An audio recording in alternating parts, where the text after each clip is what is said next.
नमस्कार, मैं हूं मृगेंद्र पांडे और देश की संसद का मानसून सत्र गुरुवार 13 अगस्त को खत्म हो गया। छत्तीसगढ़ के राजनांदगांव से सांसद संतोष पांडे सीधे दिल्ली से विस्तार न्यूज के दफ्तर पहुंचे हैं। जब मैं यह शो रिकॉर्ड कर रहा हूं तो 9:30 बज रहे हैं और सांसद जी सीधे एयरपोर्ट से आए हैं। मानसून सत्र जो हंगामे की भेंट चढ़ गया, संसद में क्या क्या हुआ, हर एक सवाल पर आज बात करेंगे सांसद संतोष पांडे से। चलिए शुरू करते हैं विस्तार न्यूज का खास कार्यक्रम टॉक टाइम। संतोष जी, आपका बहुत बहुत स्वागत है विस्तार न्यूज में। धन्यवाद साहब, नमस्कार। संसद कितने दिन चला और हम तो ये भी जान रहे हैं, ये भी सोच रहे हैं कि उसमें करोड़ों रुपए, करीब 100 करोड़ रुपए जनता के बर्बाद हो गए। सिर्फ हंगामा होता रहा, हंगामा होता रहा। क्या सरकार ने कोशिश नहीं की कि पूरा कार्यक्रम जो है, सदन जो है, सही तरीके से चले? शुरुआत 23 तारीख से हुई, कल 13 तारीख को समाप्त हुआ, यानी 15 अगस्त से 2 दिन पहले। और इस प्रकार से 23 दिन के इस सत्र में यदि हम देखें तो इसमें 12 बिल आए, 12 में केवल एक पर चर्चा हुई, वो जो नीट को लेकर के, जिस पर बवंडर मचा हुआ था और कड़े प्रावधान उसमें हमारी सरकार ने जो लाया है। और ऐसे 11 बिल पर किसी प्रकार की, मैं कहूं कि किसी में 5 मिनट, 7 मिनट, 2 मिनट, 1 मिनट, इस प्रकार की चर्चा हुई। यानी ये कहें कि यदि पूरी उत्पादकता देखते हैं कि उत्पादकता कितनी रही, तब लोकसभा की जो रिपोर्ट में आया है वो केवल 19% रहा। और इसके लिए कोई जवाबदार है तो वो विपक्ष है। जिस प्रकार से प्ले कार्ड लेके आना, पोस्टर लेकर के आना, टी शर्ट पहन करके आना, और सदन के बाहर जो किए सो किए, सदन के अंदर अपने टेबल पर भी नहीं, गर्भगृह में आकर के जिस प्रकार से हंगामा उन्होंने किया और सदन चलने ही नहीं दिया गया, इतनी हो हल्ला हुई कि मैं तो ये कह सकता हूँ कि मेरा ये सेकेंड टर्म है, किंतु ये पहली बार ये जो सत्र रहा मानसून का, वो एक प्रकार से कहें कि वो पूरा धुल गया और उपयोगिता बिल्कुल नहीं रही। इसके लिए मैं बार बार ये कहता हूँ कि जब जब सदन शुरू होता है तब तब कांग्रेस कोई ना कोई बहाना ढूंढ कर लाती है। जैसे आपको मैं याद दिलाऊं, अभी कुछ समय पहले एक अप्रकाशित पुस्तक, वो नरवणे की पुस्तक लेकर के आए थे पिछले सत्र में, जिसमें किसी प्रकार से कहीं कोई तंत्र नहीं, कोई तथ्य नहीं, कोई प्रामाणिकता नहीं, और केवल उसके नाम से पूरे सत्र को बर्बाद किया इन्होंने। उसके पहले हिडनबर्ग लेकर के आए थे, पूरे सत्र को बर्बाद किया इन्होंने। राफेल के नाम से बर्बाद किया इन्होंने, पेगासस के नाम से बर्बाद किया इन्होंने। ये चाहते क्या है? तो वास्तव में मृगेंद्र जी, जिनके पास स्टडी हो, अध्ययन करके जब आए, तैयारी करके जब कोई उतरता है तो वो अपनी प्रस्तुति करने के लिए ललायित रहता है। और इनमें तो कुछ है ही नहीं। अखाड़े में जब घी पी करके, दंड बैठक करके और पूरा अभ्यास करके जब पहलवान उतरता है 2-2 हाथ करने के लिए, उनकी तैयारी रहती है। किंतु यहाँ किसी प्रकार की तैयारी नहीं। परीक्षा देने जा रहे हैं, उनको मालूम है पेपर तो लिखे नहीं सकते, ब्लैंक दे करके आना है परीक्षक को, तो क्या करे, तो हो हल्ला करना। ये पूरे देश ने देखा है, जिसे कोई भी माफ नहीं करेगा। ये देश का समय इन्होंने बर्बाद किया है। राहुल गांधी तो कह रहे हैं कि अब जितने दिन बचे हैं सरकार के, उतने दिन न तो मोदी जी को सोने देंगे, न अमित शाह को सोने देंगे। क्या इसी तरीके से सोने नहीं देंगे, अनावश्यक मुद्दे उठाकर समय बर्बाद करके? क्या लगता है आपको? ऐसा है कि अब उनके बातों को आप समझ लीजिए। क्या कह रहे हैं वो कि हम सोने नहीं देंगे, यानी क्या करोगे? जब जब सदन चलेगा तब तब इसी प्रकार से हो हल्ला करोगे, प्ले कार्ड लेकर के आओगे और देश का समय, सदन का समय जाया करोगे। किंतु क्या हुआ? जो जो बिल पास करने थे वो तो हुए, इसमें आपने अपना अवसर खो दिया। आपने जो आपको एक शानदार, जो बेस्ट अपॉर्चुनिटी कहते हैं कि एक समय था जनता को प्रदर्शित करने का, अपने तीखे सवालों से आलोचना, सात्विक आलोचना आप करते, अध्ययन करके आते, ऐसे प्रश्न करते जिसमें उत्तर देते नहीं बनता। आपने कुछ भी नहीं किया, आपकी कोई तैयारी नहीं। वो 12 बिल में से एक में तो चर्चा हुई, बाकी 11 पास हुए कि नहीं हुए? हुए। और रही बात, ये जो मीडिया है ये सबसे बड़ा साधन है। जब सदन चलती है तो पूरी देश की मीडिया और निगाहें देश की सदन के ऊपर रहता है। ये समय होता है कि अपनी प्रतिभा का, आप लीडर ऑफ अपोजिशन है, अपनी प्रतिभा का आप प्रदर्शन करते, किंतु आपने अवसर खो दिया। और यही कारण है कि हरियाणा के बाद चाहे महाराष्ट्र हो, चाहे बिहार हो, जितने प्रदेशों में चुनाव हुए आप धुल गए। आने वाला समय क्या होगा कांग्रेस के लिए, ये जनता समझ चुकी है। संसद सत्र जो चल रहा था उसमें 2-3 चीज़ें आई। एक तो जो राम मंदिर का मुद्दा था उसमें किस तरीके से सनातन का विरोध किया गया, पप्पू यादव ड्रामा करते नजर आए, उससे लोग आहत हुए। इसको आप किस तरीके से देखते हैं, क्योंकि ये पूरा मामला आस्था का है और आस्था को जिस तरीके से एक कार्टून बनाने की कोशिश की गई, उसे आप किस तरीके से देखते हैं? वास्तव में चाहे पप्पू यादव हो, चाहे अखिलेश यादव हो, चाहे डिम्पल यादव हो, चाहे इनके स्वर्गीय पूज्य पिता मुलायम सिंह यादव हो, चाहे कांग्रेस के राहुल गांधी हो, प्रियंका हो, और जितने भी ये कहे कांग्रेस और सपा के लीडर हैं, इनको सनातन से कोई लेना देना नहीं। मृगेन जी, इन्होंने ही प्रश्न किया था कि राम सेतु नाम की कोई चीज़ नहीं है, ये सब काल्पनिक है, ये सब केवल कहानियां पुस्तकों में दर्ज है, कहीं कुछ नहीं है। राम जन्मभूमि के विषय में इन्होंने कहा था कि राम जन्मभूमि नाम की कोई चीज़ नहीं है। और यहाँ तक कि इनके जो लीडर कपिल सिब्बल उस समय कानून मंत्री थे, बाबरी मस्जिद एक्शन कमेटी की ओर से यदि कोई वकील बन करके उतरे काला कोट पहन करके तो यही उतरे थे। और ये कतई नहीं चाहते थे कि इसका निपटारा हो, ये तो लटका करके, अटका करके, भटका करके रखना चाहते थे। राम जन्मभूमि में चाहे राम सेतु हो, राम से इनका कोई संबंध नहीं, इनका कोई मतलब नहीं। आज ये भगवा का इन्होंने मजाक उड़ाया मृगेन जी, आज इन्होंने साधु संतों का मजाक उड़ाया है। इनकी हिम्मत है कि हरा कपड़ा पहन करके आते और मजाक उड़ाते। इनमें है मादा जो अन्य धर्मों के, उनके धर्म ग्रंथों का मजाक उड़ा करके बताए। हिम्मत नहीं है मृगेन जी।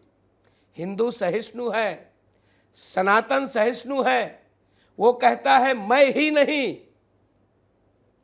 नहीं, सबको लेकर के चलने का, सर्वे भवंतु की बात करता है।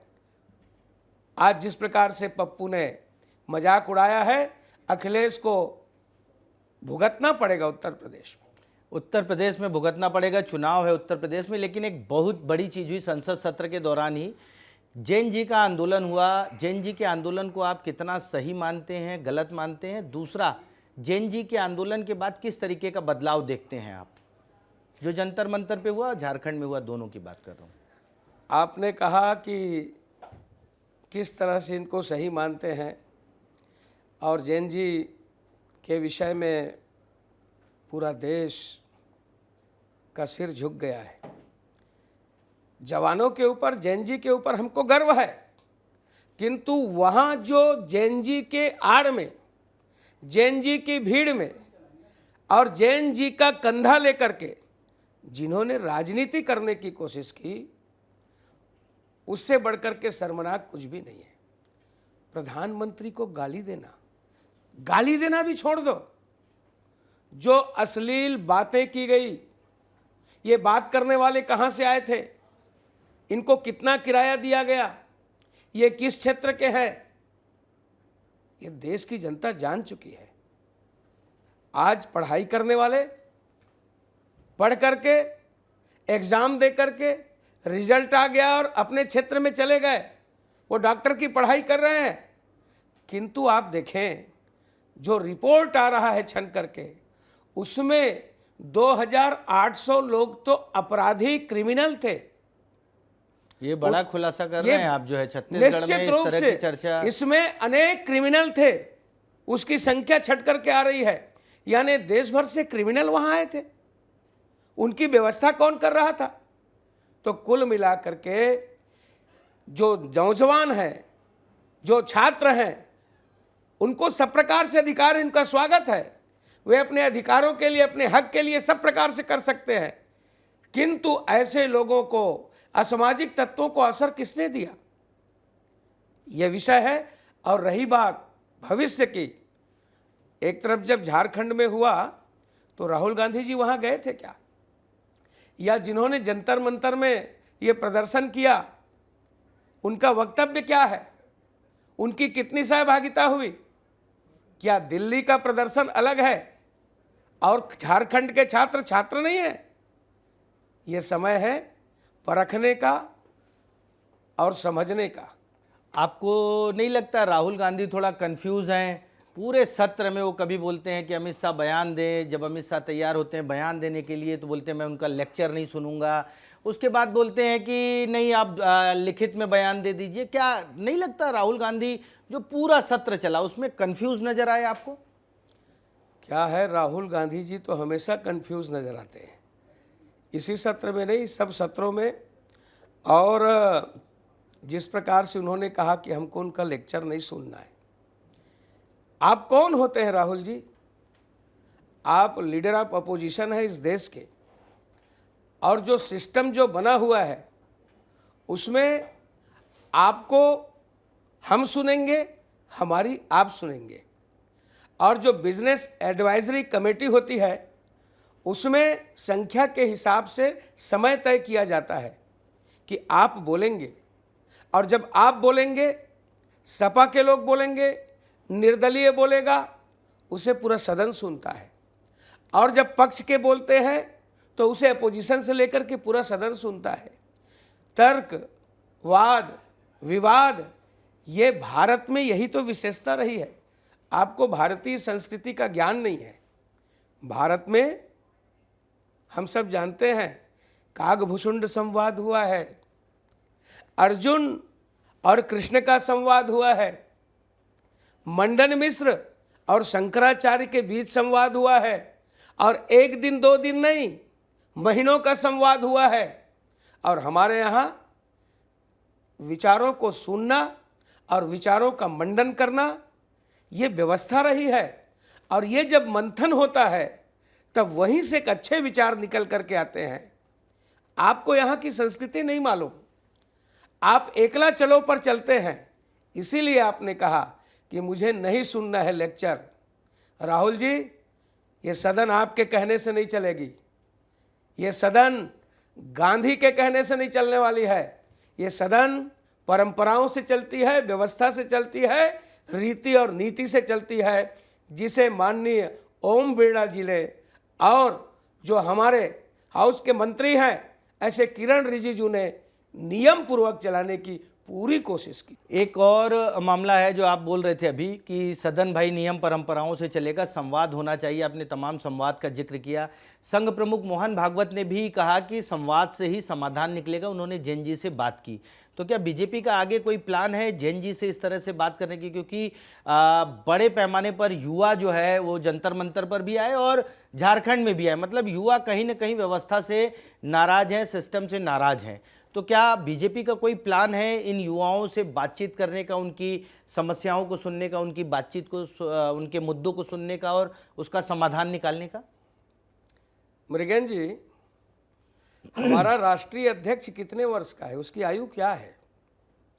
45 से नीचे, एकदम युवा, यंग, नौजवान है। आज लोकसभा के अंदर युवाओं की संख्या यदि देखें तो भाजपा में सबसे ज़्यादा है। आज राजनीतिक क्षेत्र में मैं माननीय प्रधानमंत्री नरेंद्र मोदी जी का कहूं, एक वीडियो रात में जारी करते हैं इंस्टाग्राम पर रील जो है। इंस्टाग्राम पे और आप देखे होंगे कि कितना लाइक, कितना रिच, किस प्रकार से लोकप्रियता युवाओं की। आप युवाओं के विषय में जब बोल दिए तो मैं ये कहना चाहूँगा, राष्ट्रमंडल का खेल हुआ, उसमें यहाँ की जो खिलाड़ी हैं उनसे लगातार वहाँ बात करते रहना, और जब वो जीत करके आए, मेडल लेकर के आए नहीं थे, यही सदन के अंदर युवाओं को और उनकी पीठ थपथपाने के लिए, बधाई देने के लिए पूरे सदन के अंदर उनका नाम लिया गया। सभी ने मेजें थपथपा कर उनका स्वागत किया। इतना ही नहीं, जब वे आए तो प्रधानमंत्री जी अपने पास बुलाए, उनके साथ फोटो, उनके साथ स्वल्पाहार, उनके साथ भोजन, खिलाड़ियों के लिए कोच की व्यवस्था। जब युवाओं की परीक्षा आती है तो युवाओं से वो जुड़ते हैं, परीक्षा पे चर्चा करते हैं। तो युवाओं के लिए ये सरकार, मैं ये कहूँ कि अग्रेसर की भूमिका में है, और सबसे ज़्यादा युवा हमारे नज़दीक है। उसी का परिणाम है हरियाणा से लेकर, महाराष्ट्र से लेकर और बिहार से लेकर जिस प्रकार से, और ये जो विजय का जो रथ चल रहा है, इसे रोकने में विपक्ष असमर्थ है। जैन जी की बात किए, एक सवाल पूछना चाहता हूं कि क्या अगली बार जो विधानसभा और लोकसभा का टिकट दिया जाएगा उसमें जैन जी सांसद, विधायक नजर आएंगे बड़े पैमाने पर, ऐसा कुछ लगता है आपको? युवाओं की मैं कहता हूं कि फौज है पूरे हिंदुस्तान में, और हमेशा युवा ही होता है जो सब प्रकार से, ऐसा कोई भी चीज़, कोई भी काम नहीं है जिसको वो कर ना सके, और इसीलिए युवाओं को भुजा कहा गया है, यंग सोल्जर।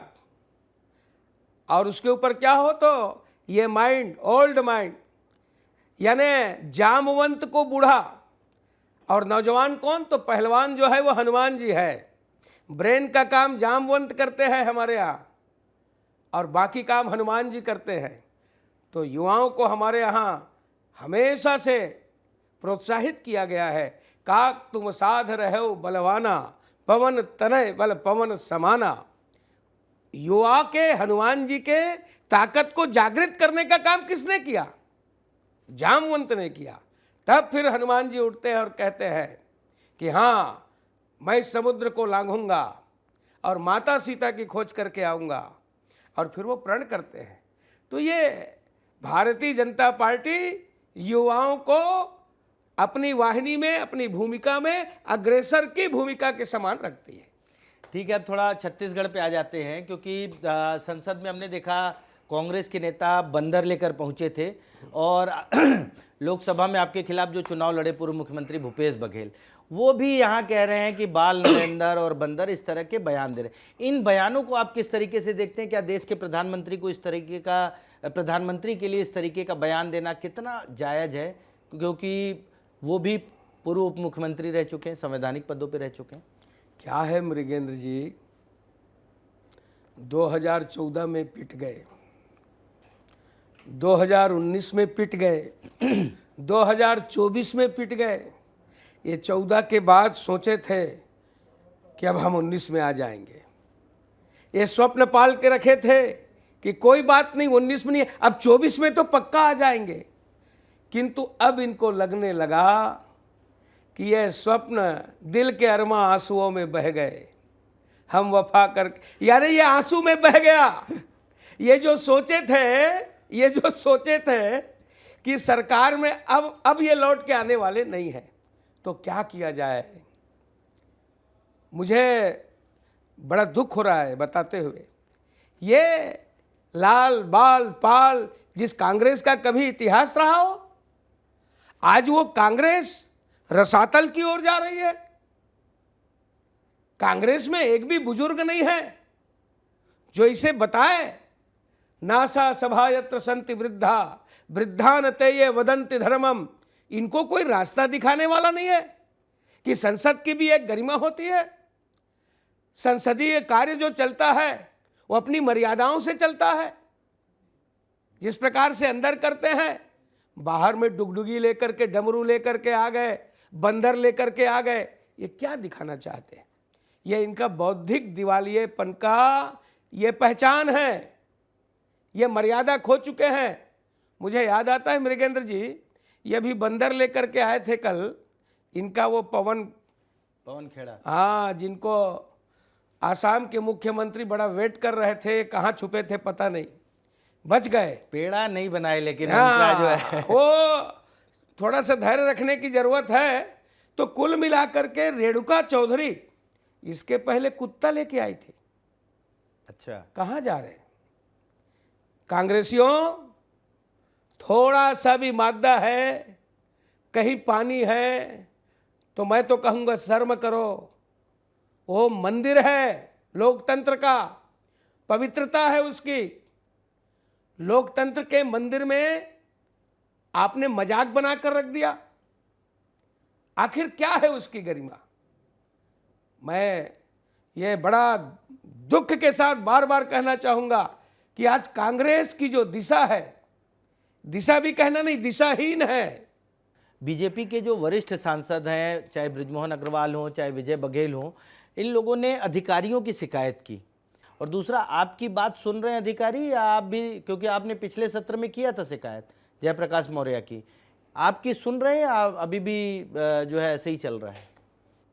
आज यदि विजय जी और माननीय सांसदों के विषय में आपने जो कहा है, उनका व्यक्तिगत कोई किसी से हो सकता है कुछ हुआ हो, किंतु मैं ये कह सकता हूँ कि विष्णुदेव साय की सरकार छत्तीसगढ़ में, यहाँ के लोग कितने सहज और सरल हैं, सरलता के साथ जो काम कर रहे हैं, शासन प्रशासन एक साथ समन्वय के साथ काम कर रहा है और सभी इसमें संतुष्ट हैं। सवाल ये भी था कि लोकसभा में जो शिकायतें होती हैं उस पे किस तरीके की कार्रवाई होती है, क्या कोई कार्रवाई होती है? सांसद है, उसकी एक गरिमा है और सांसद के साथ आचार व्यवहार सब प्रकार से उनसे बहुत ही सम्मानित तरीके से होना चाहिए।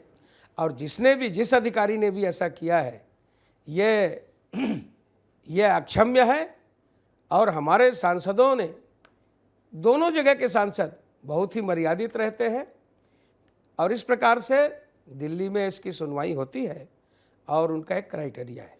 अब थोड़ा फटाफट सवाल पूछ लेता हूँ। दिल्ली में केंद्रीय मंत्रिमंडल के विस्तार की बात चल रही है, तो आपका नंबर लगेगा या फिर आप नितिन नवीन जी की टीम में जाएंगे? क्या संभावनाएं क्या हैं, क्योंकि यहाँ लोग जानना चाह रहे हैं। जिधर जाना नहीं उधर का रास्ता क्यों पूछना, और जिधर उनको ले जाना है तो वो तो पकड़ के भी ले जाते हैं।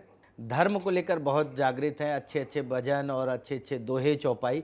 तो हमारे दर्शकों को आप अगर कुछ सुनाना चाहें, कुछ लगे आपको कि बताना चाहिए, तो स्टार न्यूज विस्तार चैनल के माध्यम से वो 4 लाइन में आपको सुनाना चाहूँगा। जरूर जरूर।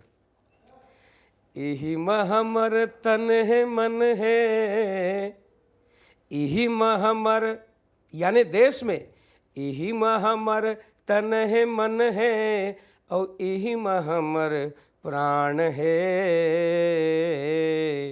और मन में एक सपना अखंड हिंदुस्तान है, मन में एक सपना अखंड हिंदुस्तान है। एक एक करके सबला जोर के देखाबो, जत का भुइया गे है तेला वापस जुर्मिल लाबो। और देखा देबो हमर भुजा कतेक बलवान है। और मन में एक सपना अखंड हिंदुस्तान है। बहुत शानदार अखंड हिंदुस्तान होना भी चाहिए, क्योंकि देश के करोड़ों लोग चाहते हैं। छत्तीसगढ़ सरकार कैसी चल रही है, यहाँ के कामकाज को लेकर आप क्या कहेंगे? 2.5 साल हो गए हैं। दूसरा, नक्सलवाद जो खत्म हुआ है उसके बाद किस तरीके से आप लोग सोचते हैं छत्तीसगढ़ हो? मृगेन जी, छत्तीसगढ़ सरकार की जितनी बड़ाई की जाए वो कम है। 2.5 साल के अंदर चुनावी घोषणा पत्र के 90% बिंदुओं को 90% उन्होंने घोषणा पत्र पर अमल कर दिया। जो हमने कहा था वो वादा हमने निभा दिया। माननीय विष्णुदेव साय जी को और जितना प्रशंसा की जाए वो कम है। महतारी वंदन का काम, धान का रेट बढ़ाने का काम, धान के लिए और सेंटर खुलवाने से लेकर के और उसके लिए बोनस देने का काम।